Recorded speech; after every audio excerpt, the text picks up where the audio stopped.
अस्सलाम वालेकुम everyone, this is Priya Akbar. Hopes आप सब लोग ठीक होंगे और मेरी वीडियोस आपको पसंद आ रही होंगी। आज ही हम लोग CS 5 और 7 का लेक्चर 42 करने जा रहे हैं। उम्मीद है कि आपको पिछले लेक्चर सारे समझ आ चुके होंगे। तो चलिए जी वीडियो करते हैं स्टार्ट। लेसन 42 है सप्लाई चेन मैनेजमेंट। इसमें आपके पास जो इम्पोर्टेंट था कि दैट इज ये बिजनेस जो है वो ग्लोबलाइजेशन एज के अंदर इंटर हो चुका है। जैसे ही वो ग्लोबलाइजेशन एज के अंदर आया तो इसका मतलब ये हुआ कि इसमें एफिशिएंसीज इन्हांस हो गई, प्रोडक्टिविटी इंक्रीज हो गई, जिसके नतीजे में प्रोडक्शन की लोअर कॉस्ट जो थी वो आपके सामने आई। इसमें क्विक और इफेक्टिव डिसीजन मेकिंग इंक्रीज हुआ, आउटरीच हुआ। यहाँ पे कस्टमर और क्लाइंट की सेटिस्फेक्शन को बहुत अहमियत हासिल होना शुरू हो गई। अब नॉलेज जो थी वो शेयर होना शुरू हो गई। इसके नतीजे में बिजनेस जो था वो ज़्यादा इफेक्टिव प्लेयर के तौर पे सामने आया, जिसमें अब ग्लोबल मार्केट की हम बात करते हैं, ग्लोबलाइजेशन की बात करते हैं, तो बिजनेस आपके सामने एक ग्लोबल मार्केट के अंदर आया तो इसमें कंपटीशन भी ज़्यादा हो गया।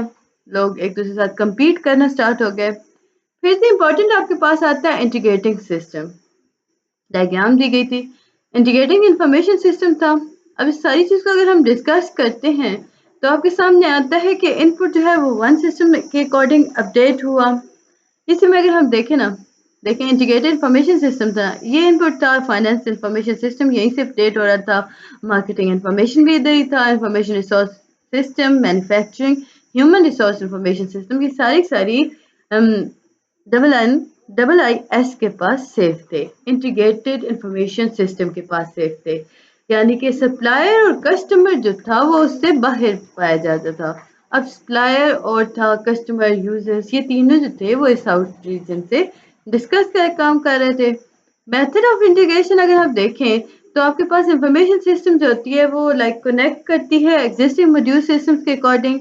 अब सप्लाई चेन मैनेजमेंट आ गया, SCM, ERP सॉफ्टवेयर आ गया। वन बाय वन देखते जाते हैं कि ये है क्या चीज़। कनेक्टिंग एग्जिस्टिंग मॉड्यूल सिस्टम जो है ये बेसिकली बेसिक कॉन्सेप्ट है, जिसके अंदर आप एग्जिस्टिंग सिस्टम को मैक्सिमाइज कर देते हो और मिनिमाइज कर देते हो चेंजेस को। गुड इंटीग्रेशन वो होती है जो कि एडिशन अलाउ करे न्यू एप्लीकेशन का एग्जिस्टिंग के अंदर, लाइक पुराने और वर्जन के अंदर न्यू चेंजेस रखने की कैपेसिटी पाई जा रही हो तो हम कहते हैं ये गुड इंटीग्रेशन है।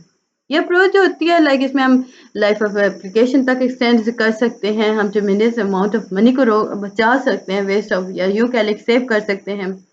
कनेक्ट एक्साइटिंग एग्जिस्टिंग सिस्टम को हम देखें तो जो कनेक्ट होता है ना, आप एग्जिस्टिंग सिस्टम से जब कनेक्टिंग करते हो तो वो बहुत डिफिकल्ट हो जाती है, एक्सपेंसिव होती है बहुत सारे केसेस के अंदर।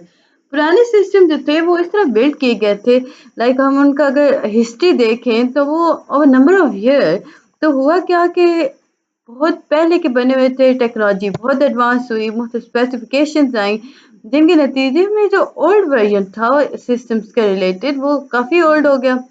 अब उनके साथ कनेक्टिविटी करना is not an easy task.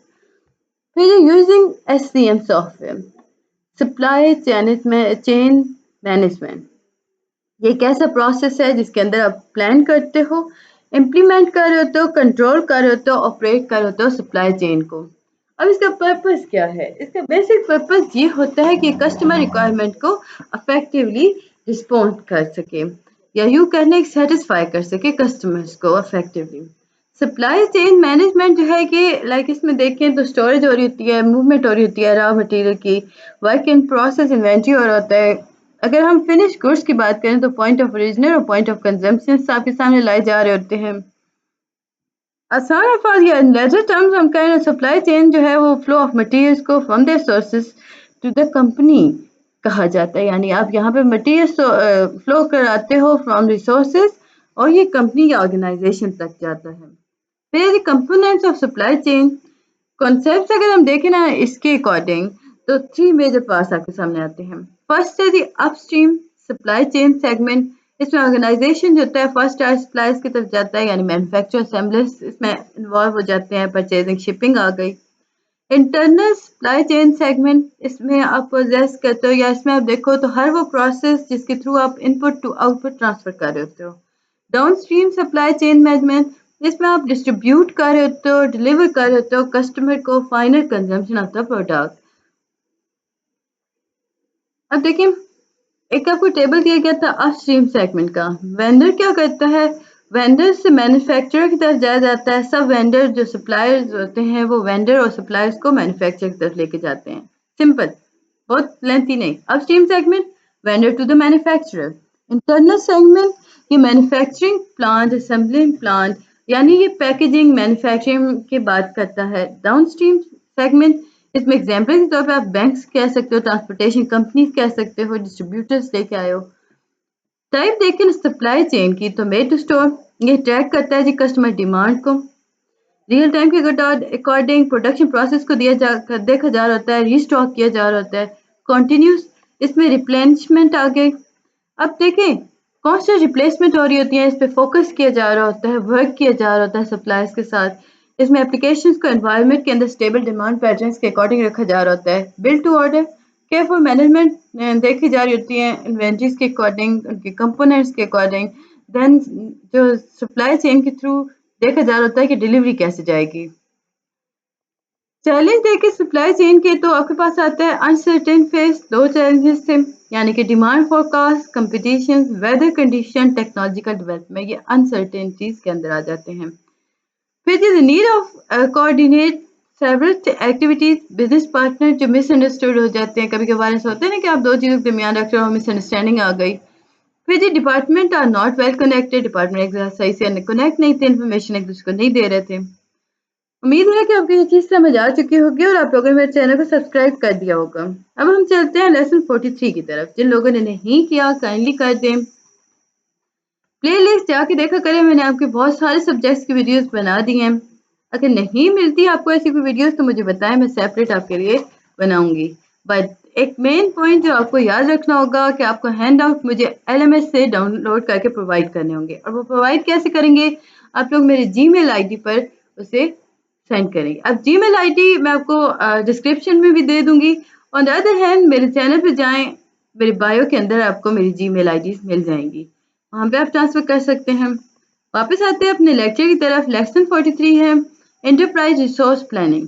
इसमें आपके पास ये मोड ऑफ इंटीग्रेशन आ गए, लाइक हम लास्ट लेक्चर्स में देख रहे हैं ना, कनेक्ट एग्जिस्टिंग मटेरियल्स हो गया, सप्लाई चेन मैनेजमेंट हो गई, ERP सॉफ्टवेयर। अब हम ERP सॉफ्टवेयर को देखते हैं, लेकिन उससे पहले हम बिजनेस ऑब्जेक्टिव और IT को देख लेते हैं।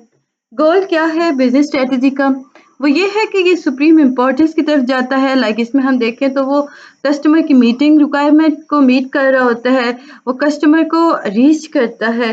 क्योंकि आप देखते हो ना बहुत सारी ऐसी कंपनीज होती हैं, जब आप कोई चीज़ यूज़ कर रहे हो तो वो आपको रीच करती है, आपको बताती हैं कि देखिए जी आपके बेनिफिट के अकॉर्डिंग ये चीज़ भी अवेलेबल है मार्केट के अंदर, आप उसे ले सकते हो। लोकेशन बताई जाएगी आपको, कंप्लीट विनिंग ब्रांड लॉयल्टी बताई जाएगी। IT जो है वो फ्लेक्स करता है बिजनेस नीड ऑफ ऑर्गेनाइजेशन के अकॉर्डिंग, जिसकी मदद से IT रिसोर्सेज को अचीव करते हुए आप क्या करते हो, यूज करते हो, आप अचीव कर सकते हो बिजनेस ऑब्जेक्टिव को। आते हैं जी ERP सॉफ्टवेयर को।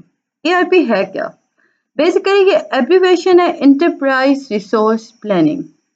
3 वर्ड टर्म, लाइक हम कहते हैं कि ERP रिसोर्स प्लानिंग, और ये सारे रेलेवेंट होते हैं, बट जो मोस्ट रेलेवेंट पार्ट है दैट इज एंटरप्राइज। अब बात करते हैं सॉफ्टवेयर की, तो आपके सामने आया कि एंटरप्राइज लेवल व्यू जो है ये बेसिकली इंटायर ऑर्गेनाइजेशन का करता है। तो हम ERP को डिस्क्राइब करते हैं कि ये एक ऐसी इंडस्ट्री टर्म है जिसके अंदर आप एक्टिविटीज को सेट करते हो, इस तरह के जो कि सपोर्ट करती हैं मल्टी मॉड्यूल एप्लीकेशन सॉफ्टवेयर को, जिनकी मदद से मैन्युफैक्चरर और दूसरे बिजनेस जो होते हैं वो मैनेज कर सकते हैं। उन्हें अंदाज़ा होता है कि इम्पोर्टेंट पार्ट बिजनेस का क्या है, प्रोडक्ट प्लानिंग क्या है, इसमें हम देखें तो पार्ट परचेजिंग क्या है, मेंटेन इन्वेंट्रीज आप कैसे कर सकते हो, सप्लायर्स के अकॉर्डिंग ट्रैक कैसे कर सकते हो ऑर्डर्स को। ERP के अंदर हम देखें तो आप प्लान करते हो ऑपरेशंस को, इंटीग्रेट करते हो कस्टमर की इंफॉर्मेशन को, ट्रैक कर रहे होते हो ना आप कस्टमर के डेटाबेस को, स्टैंडर्डाइज HR इंफॉर्मेशन करते हो, मल्टीपल बिजनेस यूनिट्स रिक्वायर हो रहे होते हैं, इंटीग्रेट करते हो फाइनेंशियल इंफॉर्मेशन एनालिसिस को, मॉनिटर करते हो ऑपरेशंस को जो कि सब वेंडर और मैन्युफैक्चरर्स के अकॉर्डिंग चलते हैं, स्टैंडर्डाइजेशन हो रही होती हैं फाइनेंशियल नॉन फाइनेंशियल इंफॉर्मेशन की। State of bank of Pakistan को देखा जा रहा होता है, जैसे कि लाइक हम देखें तो state bank of Pakistan CIO on the subject. अब CIO स्टेट ऑफ बैंक की अगर हम बात करते हैं तो इसका मतलब ये है कि ये इंटीग्रेट कर रहा होता है सिस्टम की, जिसके नतीजे में आप इंस्टीट्यूशंस को लेके चलते हो, जिसके अंदर आप मॉडल एनवायरनमेंट को क्रिएट करते हो, जो कि सक्सेसफुल बिजनेस को रन कराने में आपकी बहुत हेल्प करती है। बट याद रखिए यहाँ पे आपके पास लेटेस्ट टेक्नोलॉजी का यूज़ होना बहुत ज़्यादा ज़रूरी है, तभी आप ऑब्जेक्टिव को कोऑपरेट कर सकते हो। आपको स्पीड अप होना पड़ेगा डेटा को अकमलेट करने में, एनालाइज करने में रेगुलेटरी फंक्शंस के अकॉर्डिंग। ERP की अगर हम बात करते हैं तो अगर इसे कंपेयर करें इंटीग्रेटेड सॉफ्टवेयर के, तो कॉन्सेप्ट ERP का क्या है कि वो इंटीग्रेटेड सॉफ्टवेयर को देखेगा। इंटीग्रेटेड सॉफ्टवेयर चीज़ क्या है, इसे हम डिफाइन करते हैं कि एक ऐसा सॉफ्टवेयर पैकेज है जो कि बहुत सारी एप्लीकेशंस को लेके चलता है एक प्रोग्राम के अंदर। हमने शुरुआत में देखा कि जो मुख्तलिफ यूटिलिटीज़ थी यूजर्स के अकॉर्डिंग, यूजर को चाहिए थी उन्हें ऑपरेट कराने के लिए वो मुख्तलिफ प्रोग्राम्स को रन करता था। लेकिन आजकल हम देखें तो सॉफ्टवेयर कंट्रीगर पार्ट जो है वो आपके सामने आया कि बहुत सारी चीज़ें कंबाइन कर दी गई। अब इस कम्बिनेशन की बिहाफ पे एक तो सॉफ्टवेयर टेक्नोलॉजी के बेस पे आ गया, एक आपके लिए आसानी हो गई, कॉस्ट फ्री हो गया ये सारा प्रोसेस, इंफॉर्मेशन आपको मिलना शुरू हो गई आसानी के साथ। ERP की अगर हम बात करते हैं तो ये इनकॉर्पोरेट करता है इंडस्ट्री बेस्ट प्रैक्टिस को। ERP जो है ये बेसिकली जेनेरिक सॉल्यूशन है जिसके थ्रू आप बिजनेस प्रोसेस चांसेस को रिक्वायर करते हो। अब presence of best industry practices की बात करें तो हाईली जेनेरिक सॉफ्टवेयर होता है, कस्टमाइज होता है जी बिजनेस के साथ, इसमें हाई कॉस्ट होती है। गेस्ट ऑफ द ग्लिम्स की अगर हम बात करते हैं, गेस्ट ऑफ द क्लिप्स अगर हम देखें तो ये वो डिसीजन है जो कि ERP रूट जो होता है वो लेता है। इसमें प्रोडक्ट को सिलेक्ट किया जाता है, ये इम्पेरेटिव होता है, इसमें एस्टेब्लिश किए जाते हैं, डिमांड किया जाता है सॉफ्टवेयर के थ्रू, जिसके नतीजे में बिजनेस की रिक्वायरमेंट को फुलफिल किया जाता है।